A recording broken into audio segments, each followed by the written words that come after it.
Welcome back to the Steve Malzberg Show. I'm Bill Tucker, filling in for Steve this week, who's on vacation. Well-deserved, I might add. Joining me now is Michael Reagan, son of Ronald Reagan, Newsmax contributor, and author of Lessons My Father Taught Me, The Strength, Integrity, and Faith of Ronald Reagan. Michael, thanks for being here. Good to have you today. Good to be with you, Bill. Let's start with this confusion that Donald seems to be communicating about immigration. He's already had to say directly, I'm going out to Arizona on Wednesday. I'm going to talk about immigration. Because apparently even he understands he needs to straighten a couple of misconceptions or misunderstandings or miss-somethings. Listen to this soundbite. We're going to build a great wall on the border, and we're going to institute nationwide E-Verify, stop illegal immigrants from accessing welfare and entitlements, and develop an exit entry, and you know what that is, exit entry system to ensure those who overstay their visas that they're quickly removed. We don't enforce our visa expiration dates, then we have open borders and we have nothing but crime. It's going to end. Now, that's a great piece of sound from Donald Trump, the candidate, but there's something missing from that. He's not talking about mass deportation any longer, and it has a lot of his fans very upset. What's going on here, Michael, do you think? Well, he's trying to get elected president of the United States, and he's finding out that the Hispanic population is not going to buy into his rhetoric that he began with, a little over a year ago, and he stayed with up until about 2 weeks ago. And, whether we want to like it or not, the Hispanics is a large part of this country, and they're going to be voting. And if they don't vote for Trump, Trump doesn't win the election coming up in November. He cannot have 75% of the Hispanic vote voting for Hillary Clinton or staying at home. My problem with that, Michael, is that I've done hundreds of reports over the years as a reporter on the immigration issue. And in those reports, I've spoken to lots of Latinos who are here, who were born here, or who came here legally, who don't really mind a tough enforcement position. I just keep wondering why Trump came out and said he was going to try and get rid of 30 million people, which is probably what we're looking at in terms of illegal aliens in the country. Yeah, not alone the cost, the fact, because they get a day in court before all of those things happen, and who's going to pay for that? But I will tell you what the problem is, what you're discussing and what we're discussing. Yeah. Fact is, you have Hispanics. Take my gardener, who I've had for 20 plus years, conservative. Mm-hmm. He's afraid to talk to his friends about the fact that he's going to support Donald Trump because he is going to be ostracized by his friends if indeed he tells that story. And that's part of the problem that you're facing, much like with blacks who say, hey, I'm going to vote for Trump. What happens in their household or in their community, they're ostracized within their community, and so therein lies much of the problem. Well, it's interesting you raise the issue of the black voter. It's my sense, and it's nothing but a sense at this point, it's intuitive, I can't back it up with hard numbers or analytics, but I'm starting to think that maybe some of Trump's appeals to black voters might be hitting home, because he is saying some things that need to be said, and they've certainly never been said by a Republican before. Yeah, but they need to be said to black voters. Right. They don't need to be said to all white audiences. And I mentioned this to a friend of mine the other day.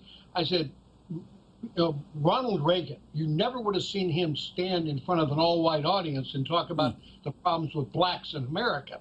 I think Trump campaign is very amateurish in many, many ways, and that is a problem. And they've got to bring the A game, as he does in business. Right. He's got to bring the A game to a political arena rather than the B teams, C teams, and D teams he's been bringing in. Yeah, well, he is apparently going to address that, because somebody within the team must have said pretty much the same thing you just said, because he's going to go to Detroit and talk to an almost entirely black audience. And that message he's delivering has to resonate, because what he's saying, whether you like the guy or not, whether you're going to vote for him or not, what he's saying is true. Oh, what he's saying is absolutely true. What's happening within the black community anywhere in this country. And it's really sad what's happened. And it's every state that's run by Democrats where these things are in fact taking place. Now, he's also going to say, or he's got to say, here's what I plan to do to change it. I plan to get you jobs. This is how I plan to do these things, and I will work on your behalf. But he walks a tight line here because at the same time, he doesn't want to tick off others who are in fact on the Trump train going forward. Yeah, I want to shift just a tiny bit because I want to talk about this problem you and I were talking about before. This is the only election I can remember in my lifetime where the divide about who you're going to vote for comes down to I'm voting against. I'm voting against Hillary. I'm voting against Trump. Why can't we vote for somebody? And what happened this time around that we're not talking about who we want to vote for? Yeah, we have the worst possible choices known to mankind.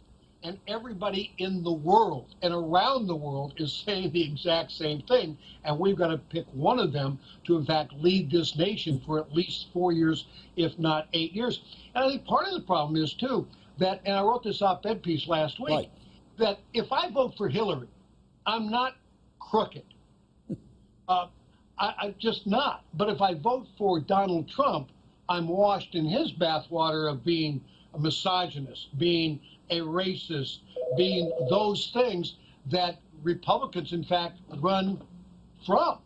And so that is a problem within the Republican Party. That's why you don't see others who are jumping on board and endorsing him at this time, because they don't want to be washed in that bathwater as they're running for election. Well, it's interesting, but it doesn't address the question I have. I understand what you're saying about if I vote for her, I'm not a crook. I'm still just me. But we have the Benghazi scandal, which never seemed to stick to her. It just seemed to drift off of her like she was Teflon. We have the email scandal, which doesn't seem to stick to her. We have the Clinton Foundation scandal, which does seem to finally be resonating a little bit with some of the people. Why is it that this is not a Bill Clinton, to whom very little ever stuck. She's not nearly as likable or as charming as he is. Why isn't she being brought down by these scandals? Because all the media, ABC, NBC, CBS, all of them are covering the foundation.